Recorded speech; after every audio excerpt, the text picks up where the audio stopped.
Chers compatriotes d'Algérie, chers sœurs, chers frères d'Algérie, Nazoul Flaoun, Massa Nour, bonsoir à vous tous. La campagne électorale pour l'élection présidentielle de septembre 2024 refuse de démarrer en Algérie. L'Algérie est quasiment au point mort au même titre que la campagne électorale.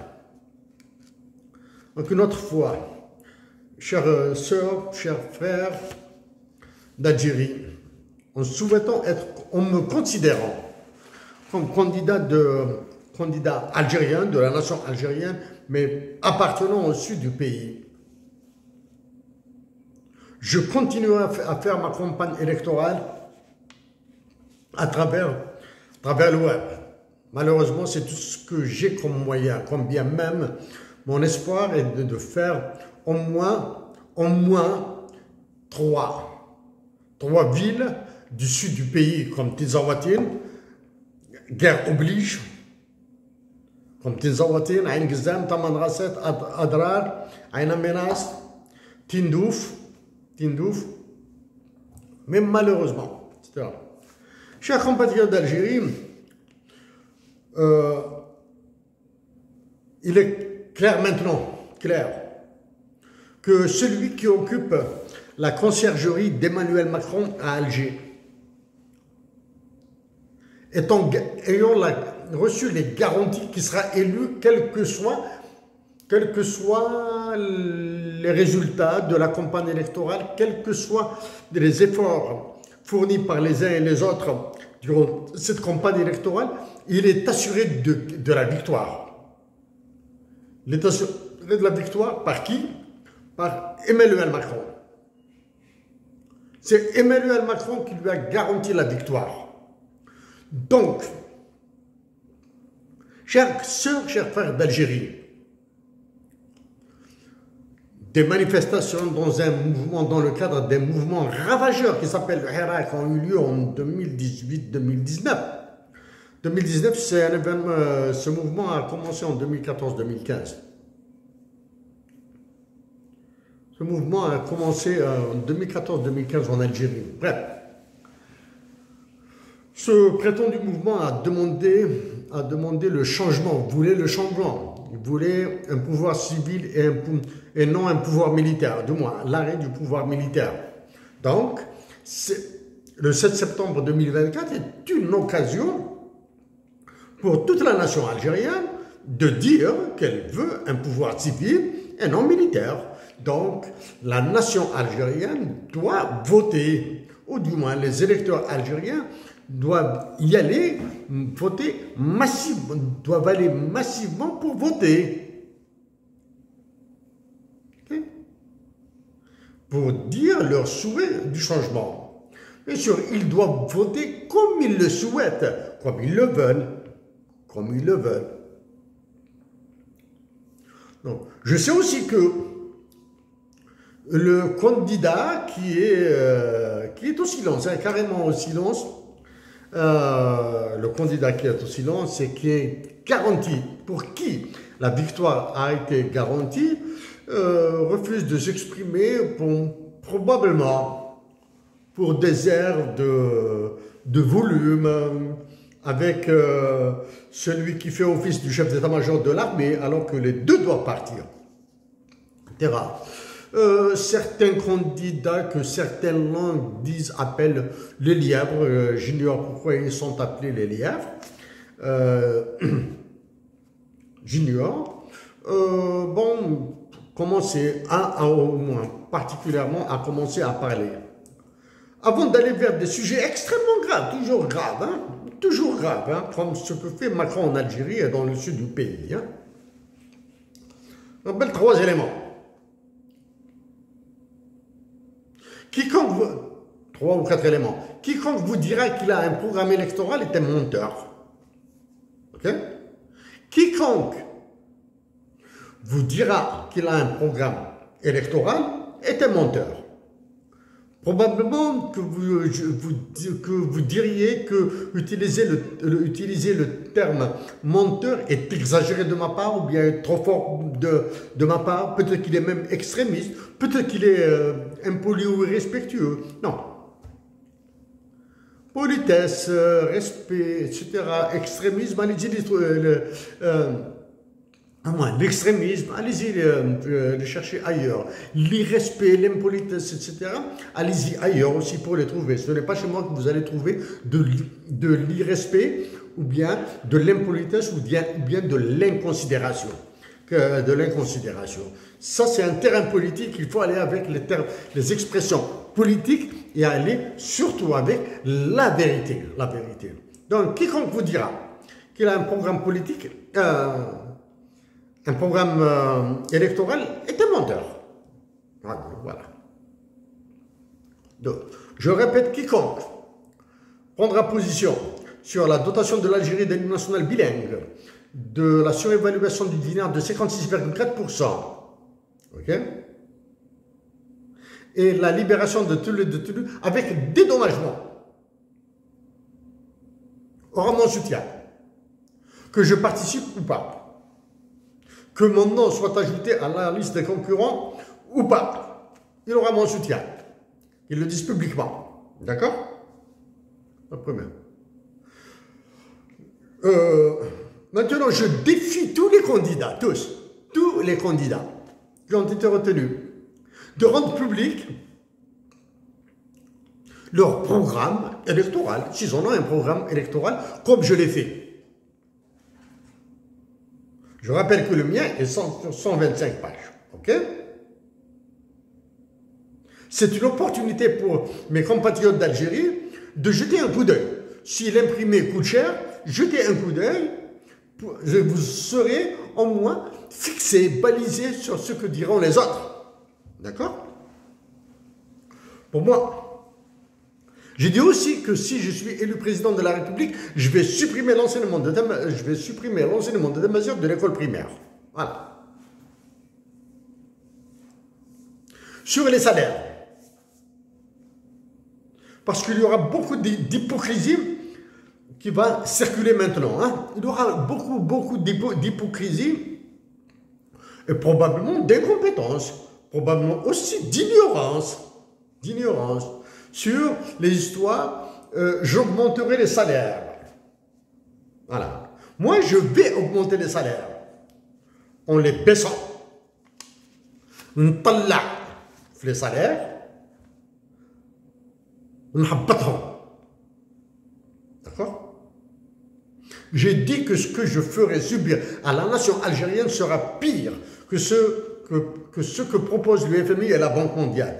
C'est pour cette raison que le FMI et la Banque mondiale refusent de venir à l'affrontement, à la bagarre avec moi. Hein. Par contre, le roi de France et de ses colonies africaines, Emmanuel Macron, il est en permanence. Il est en permanence en bagarre avec moi. Okay? Donc, j'ai dit que je vais baisser les salaires nominaux et augmenter les salaires réels. Je vais baisser les salaires nominaux, okay, et augmenter les salaires réels. D'accord? Pour augmenter les salaires réels, j'ai dit que je décréterai l'État-providence. C'est-à-dire la santé et l'éducation seront gratuites. Pour le reste, lisez ce que j'ai l'intention de faire. Mes intentions, hein, comme la baisse des transports, la subvention de l'emploi. J'ai dit que je vais subventionner l'emploi. Donc, c'est une augmentation du salaire que je vais faire. L'augmentation du salaire réel. Bon, j'ignore quel est le profil des autres candidats, hein, excepté celui d'El Moradi, hein, celui qui occupe la conciergerie de Macron à Alger, la présidence de la République, et à qui on a promis Monts et Merveilles, là, lui, son niveau est clair. Hein. C'est un ancien niveau qui a perdu de sa valeur et qui a été complètement chambardé par sa carrière politique dans l'un des espaces les plus pourris. Le FLN, le RND, la sécurité militaire, les généraux, etc. etc. Okay, dans des secteurs économiques qui ont montré le niveau de dépérissement, de pourriture. Soit l'administration publique, soit, par exemple, l'habitat. Bref, je ne suis pas sur ça. Donc, ceux qui vous promettront l'augmentation des salaires, il faudra leur dire comment. Okay? Moi, j'ai dit que je le répète, je vais baisser les salaires nominaux, augmenter les salaires réels, je vais subventionner l'emploi, je vais décréter l'état-providence. Mais maintenant, oui, je vais foutre en l'air la loi sur les impôts, l'IRG. Hein? Si vous oubliez, moi, ben, j'ai de la suite dans les idées et je me rappelle. Bon. Je l'ai dit récemment, je le répète aujourd'hui et je le redirai après. Quiconque a trahi Hussein Ahmed est infréquentable. Quiconque a trahi Hussein Ahmed est infréquentable. Aller au-delà de ce théorème, non. Si je dois ajouter une partie à ce théorème, c'est plutôt aussi que quiconque a trahi l'Ounas Mato est infréquentable.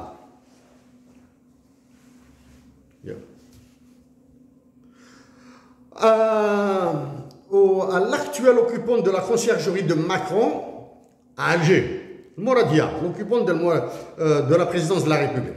Okay? Et aux soldats d'Emmanuel Macron qui sont à l'état-major de l'armée. Ben, en Algérie, on les appelle, ils ont apparemment le grade de général. À ces deux structures.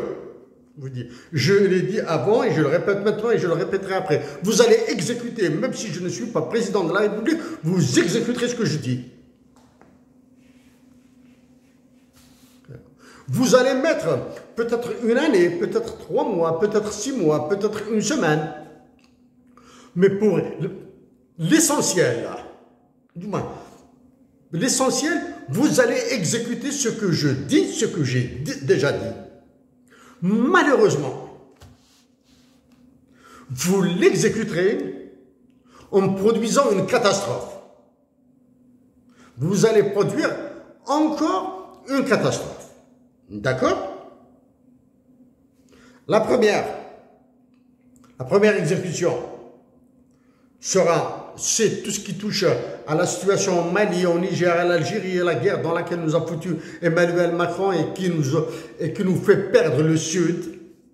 Les gesticulations que vous faites avec la Libye. Ok?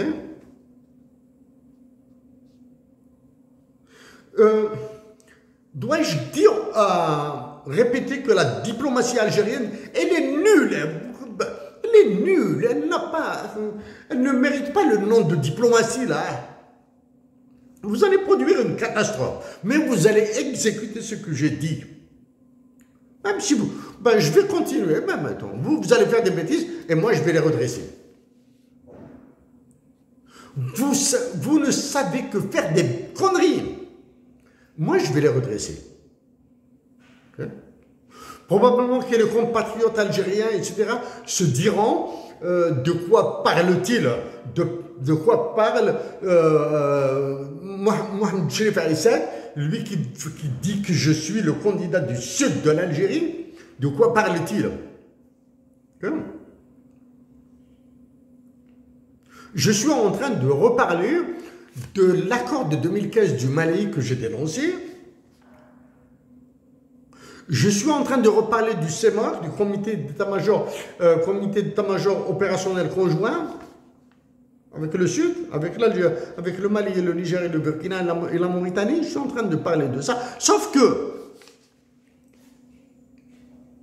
à la base, Ces histoires-là de CEMOC et de conneries de l'accord d'Alger de 2015 étaient déjà de la connerie.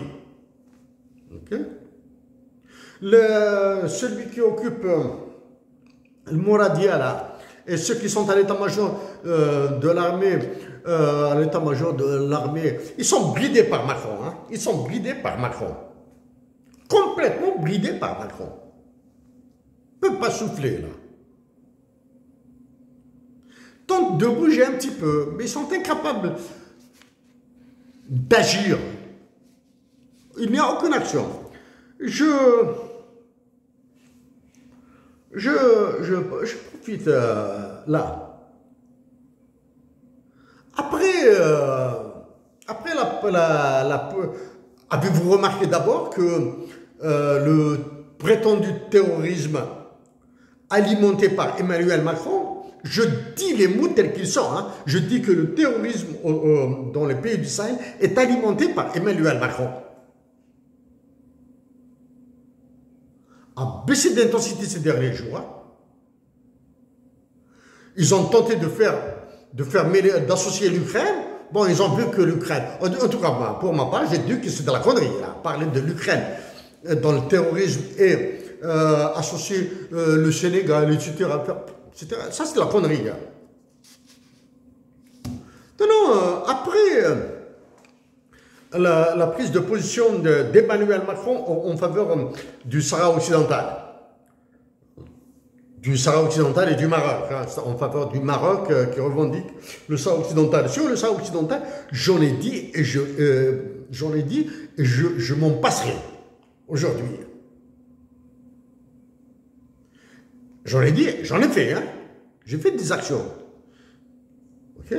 Actuellement, cette semaine, le secrétaire général de l'ONU s'est prononcé.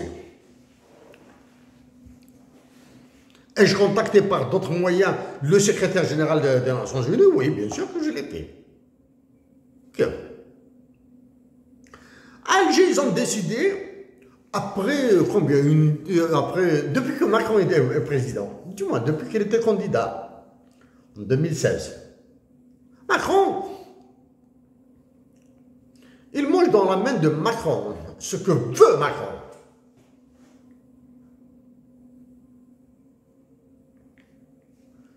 C'est grave. Il mange dans la main de Macron ce que Macron y met. Hein. Ah ouais, c'est grave pour un pays qui a été libéré, hein, soi-disant libéré de l'extermination française. D'accord? On décide de criminaliser ce qu'a fait la France, etc., etc. Sachez, de passer par des lois, etc., depuis 7 ans, depuis 8 ans, que Macron les écrase.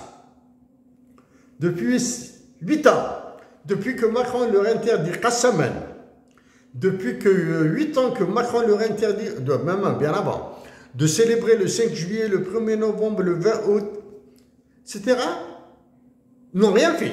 Là, maintenant, ils ont décidé de voter des lois. Qui va voter ces lois? Les mêmes députés qui ont voté des lois qui ont massacré l'Algérie. Bref.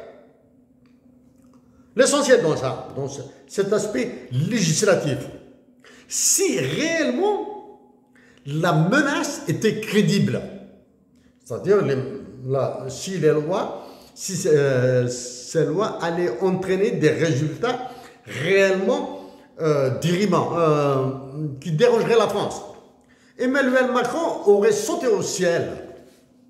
Il aurait sauté. Mais il sait qu'ils sont en train de faire des bulles d'air.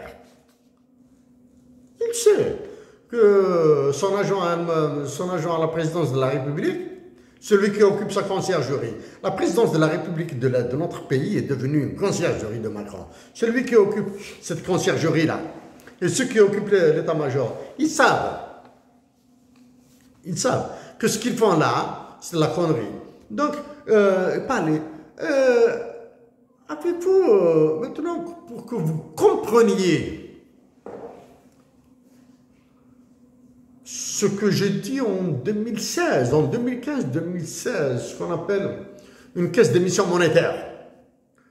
Oubliez ces expressions-là. Oubliez l'expression caisse d'émission monétaire, trappe de liquidité financière, surévaluation du dinar, oubliez tout ça. Oubliez tout ça. Maintenant, il y a un cas avec lequel nous allons, je vais l'illustrer, et très facile à comprendre pour vous. Le prix du café a explosé sur les marchés mondiaux. OK? Le prix du café a explosé sur les marchés mondiaux. Le pauvre gouvernement algérien, les pauvres ministres algériens, pauvres intellectuellement, hein, et ils ont peur, hein, ils sont étranglés par les généraux. Hein. C'est-à-dire, tu bouges, t'exploses. Tu bouges, t'exploses parce que tu as aussi des choses à te reprocher. Bon, bref, donc le gouvernement algérien a décidé de compenser les importateurs de café. C'est-à-dire, le café qui passe de 2 dollars à 7, à 8 dollars, à 10 dollars, le gouvernement algérien va prendre des dollars, des dinars, et il va compenser les importateurs algériens. J'espère qu'il ne va pas les compenser avec des dollars ou des euros, là. C'est-à-dire des dollars et des euros réels. Ça fait 10 jours, 10 à 12 jours. J'ai dit que la fuite de capitaux en Algérie se fait par bateau. Plus que par avion, par panier ou par valise, la fuite de capitaux de l'Algérie vers l'étranger se fait par bateau. Ils disent compenser, au lieu de dire subventionner. Ah, qui va importer le café? Parce que le nombre d'importateurs est contrôlé. Est-ce que ce n'est pas un monopole? Est-ce que ce n'est pas une mafia qui tient le café? Est-ce que cette mafia n'est pas couverte par des généraux? Ok? Mais on va voir ça encore. En parcourant l'APS, il se trouve que le directeur général des douanes algériennes est un général-major. Son nom importe peu, j'ignore son nom. Hein. Quand j'ai vu général-major,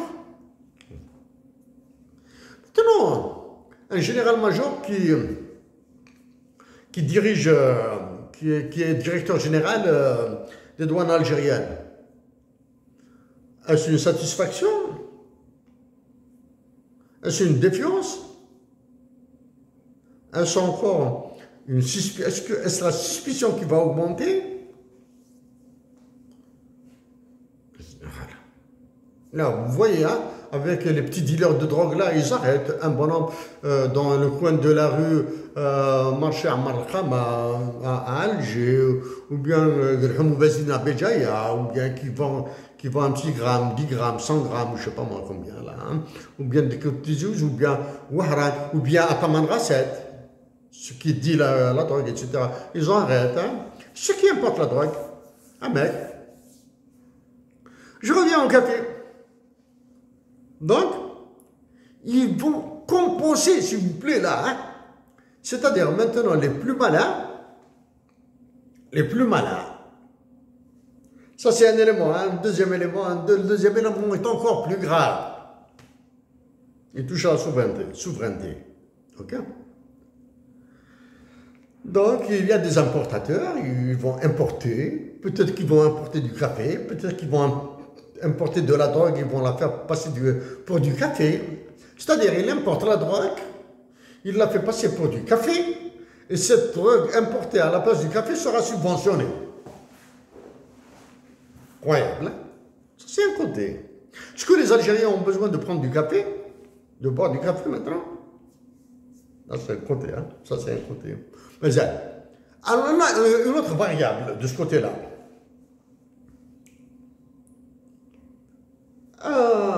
Le directeur général des douanes, d'après l'APS, hein, il a assisté à la réunion de douane des pays de la ZLECAf, de la zone de libre-échange de libre-échange continental africain. Hein.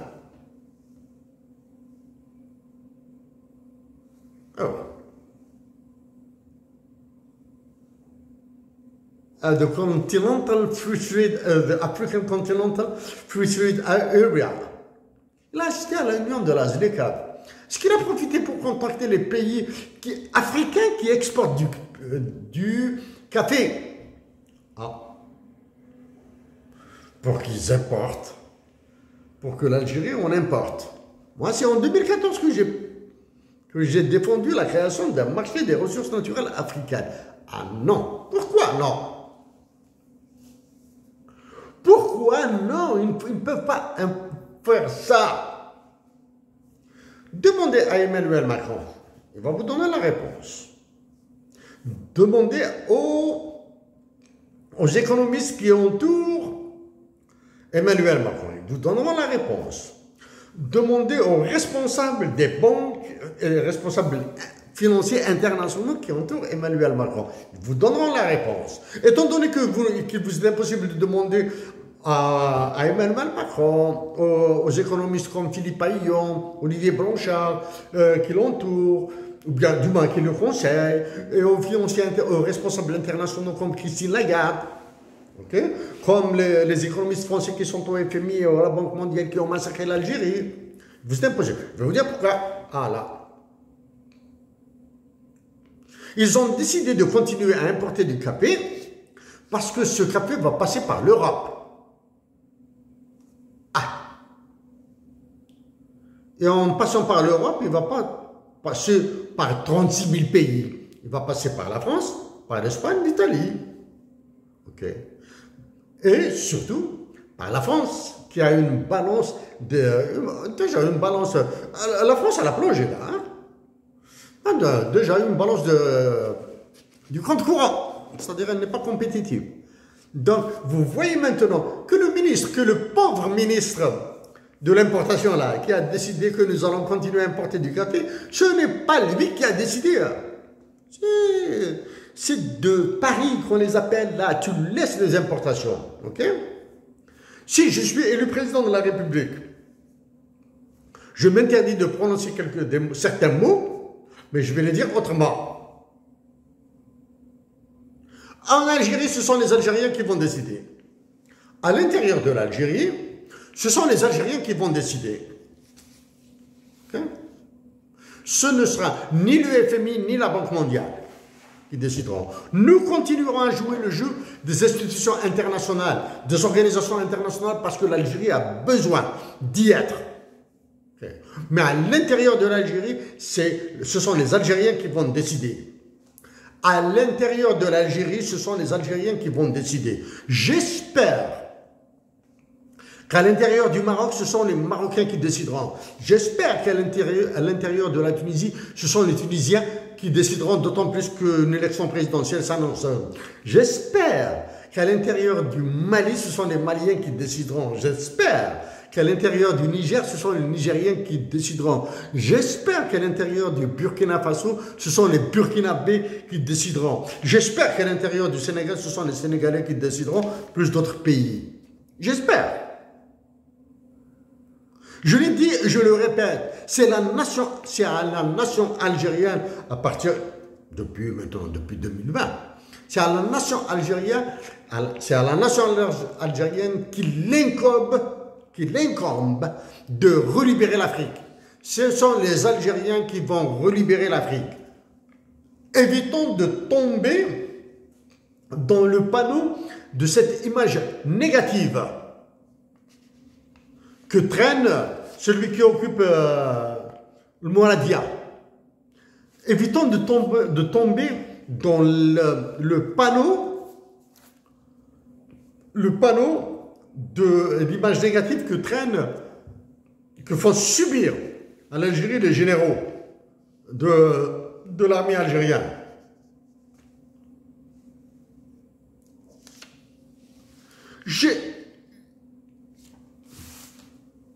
C'est semblant, non, c'est pas ça, c'est fake, représailles décidées par le faux candidat d'Alger. Hein. Il y a le faux candidat à la présidentielle qui occupe le Moradia, hein? Il ignore qu'il est candidat. Il ignore qu'il est candidat. Rien. Ce sont les faits que représailles. Crois que s'afficher avec celui qui occupe le chef d'état-major, il croit que faire la campagne électorale via des ministres, pas des ministres qui vous disent que la situation financière de l'Algérie est très bonne, que l'économie va être relancée, etc., etc. Je crois que ça nourrit son bonhomme, ça nourrit pas son bonhomme. Le ministre de l'Industrie, j'ai l'impression que maintenant, je suis obligé de revenir vers vous. Vous avez dit qu'il faudra s'occuper des unités industrielles ou bien des sociétés industrielles privées qui ont été saisies. Est-ce pour faire plaisir aux généraux que vous l'avez dit? Est-ce pour faire plaisir à celui qui occupe la présidence que vous l'avez dit? Ou bien est-ce qu'on vous a ordonné de le dire et vous l'avez dit parce que vous avez peur? Bon, avoir peur est légitime. Avoir peur est légitime. Avez-vous oublié la loi sur la privatisation? La loi sur l'acte de propriété. Bon, quand j'ai parlé de la loi sur l'acte de propriété après la manipulation de Tizi Ouzou et de Béjaïa, plus Terramine, etc., plus la GSK et tout ça, etc. Ah oui! Vous avez demandé à des magistrats de monter au front pour défendre la loi sur la propriété, étant donné que j'ai persisté dans ma position, en parlant des théorèmes de Gauss, etc. Vous avez freiné. Et là, maintenant, vous revenez. Vous revenez, il faudra redynamiser, revitaliser, etc. Bon, c'est comme si vous saviez revitaliser, redynamiser, etc. Vous ne savez rien faire. Vous savez tuer l'Algérie. Vous savez tuer l'Algérie et vous êtes en train de l'assassiner. Vous annoncez ça. Est-ce que vous prenez les Algériens pour des canards sauvages? Oui. Croyez-vous que la terreur par le silence qui règne en Algérie est inquiétude pour vous? Non. Bon, arrêtez avec ça. Chers compatriotes d'Algérie, en répétant, je me considère comme le candidat de nos frères et sœurs du sud de l'Algérie. Ok?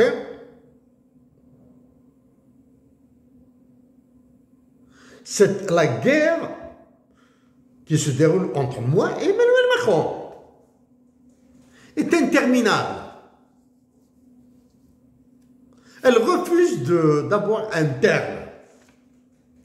C'est usant. C'est fatigant. Je la continuerai. La dotation de l'Algérie d'un hymne national bilingue, Smazirt Tsara, sera un objectif cardinal. C'est en 2014 que j'ai écrit une lettre à cet effet, au président de la République et aux généraux de l'époque. Parce qu'un hymne national bilingue va ressouder l'Algérie. Ça, c'est la première. Il va redonner de la force. Parce que c'est une pratique maintenant. C'est un comportement qui est recommandé par énormément de théoriciens, pas tous les théoriciens. Parce que c'est des sujets très difficiles à manipuler. Et nous allons déclencher avec un effet tracteur. Nous allons tracter toute l'Afrique. On vous dit que de la position dans laquelle je suis, j'ai vraiment très peur. Non pas pour ceux qui viennent du sud, même s'il est très grave, mais gérable. On peut le gérer, on peut le gérer. Il suffit de ne pas lâcher, sauf que les Algériens doivent parler maintenant. Ils doivent dire à Emmanuel Macron, fiche-nous la paix, lâche-nous les baskets un petit peu. Ce qui vient, c'est la Libye. Pourquoi la Libye maintenant est devenue encore plus dangereuse qu'avant?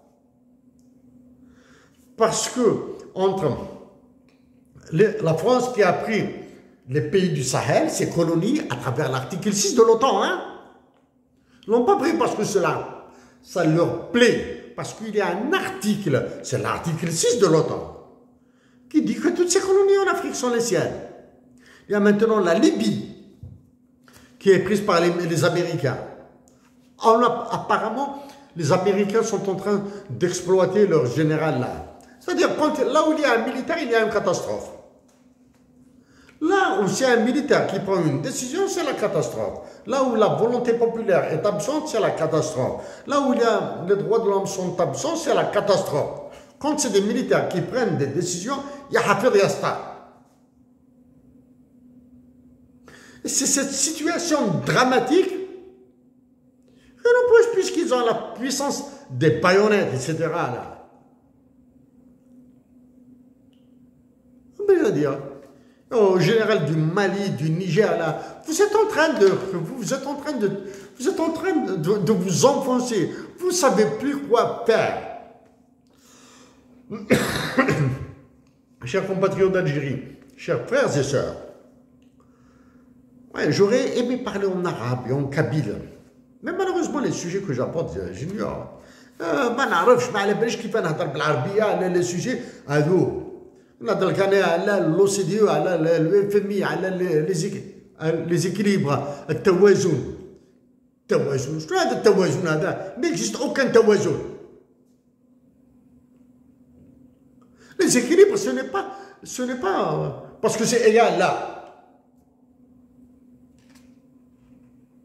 Les équilibres, c'est quand tu acceptes un fait, une situation donnée, tu es en équilibre. Si tu acceptes d'être écrasé par des généraux, c'est une situation d'équilibre.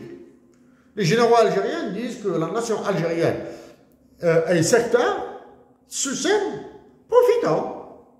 C'est une situation d'équilibre pour eux. Ce n'est pas une situation de domination, d'extermination, etc. Oui, c'est une domination, certes, mais c'est une position d'équilibre. Quand personne ne modifie sa position, c'est une position d'équilibre. Voilà. Chers compatriotes d'Algérie, difficile, Canada. Difficile de travailler pour la patrie. Très difficile. Et je continuerai à le faire. Mais ce que je continuerai aussi à vous dire, résistez dans la paix. Demandez aux intellectuels algériens, à l'élite algérienne, de dire à Emmanuel Macron qu'il aille voir chercher les intérêts de la France ailleurs qu'en Algérie ou en Afrique.